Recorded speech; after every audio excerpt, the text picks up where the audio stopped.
Hello, my name is Juniper, and today I want to share with you my story. I have an eating disorder.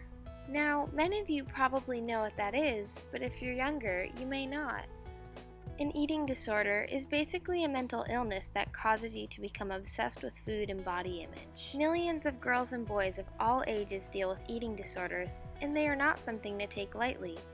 Eating disorders are very dangerous and can even be fatal. There are a few different kinds of eating disorders. I had an eating disorder called anorexia, which meant that I didn't eat enough and eventually began to starve myself. Thankfully, I was able to get proper help and treatment early on, so mine didn't get too bad. Still, I knew my eating disorder was a big problem and needed to be fixed. Now you may be wondering, how did she get herself into this mess? Everyone has a different story. For me, an innocent attempt to eat healthier in the 7th grade escalated into something much more serious over the past couple of years.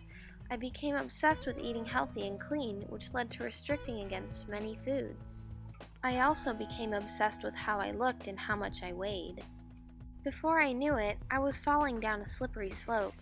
I became physically weak and could not focus on anything but food. I lost interest in so many things I used to love. It was like a little voice in my head telling me what to eat and what not to eat, and telling me I needed to lose weight. It took me a long time to realize that the voice can never be satisfied. Looking back, I can now see how much my eating disorder took away from me. A couple of months ago, when things really started to get worse, my parents took me to the hospital. I thought I was fine, but it turns out I had a dangerously low heart rate and was in the early stages of heart failure. Because of this, I spent a week in the hospital until I was physically stable. Once I was able to leave the hospital, I was immediately transferred to a clinic for people with eating disorders. I stayed inpatient there for a few weeks, meaning I lived and slept there, until I switched to the partial program, where I spent the day there and went home at night. At the clinic, I met other people with the same struggles as me and formed bonds. We were all there for each other and supported one another. It was very hard to be away from home for so long, especially during the holidays, but looking back, I can see how much that time paid off. Recovering from an eating disorder is an incredibly difficult and complex process that can take a lifetime to fully recover from. Though I have come a long way from where I was, it will still take a long time for my eating disorder to fully go away. It is a constant struggle, but I've learned that every day is a new day to start over and try again. The goal is to never stop fighting.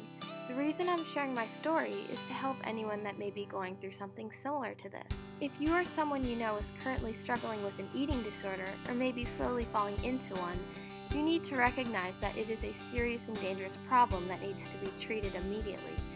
Don't be afraid to reach out for help and support. You never know, you could be saving yours or someone else's life. You are stronger than this, and you can fight it.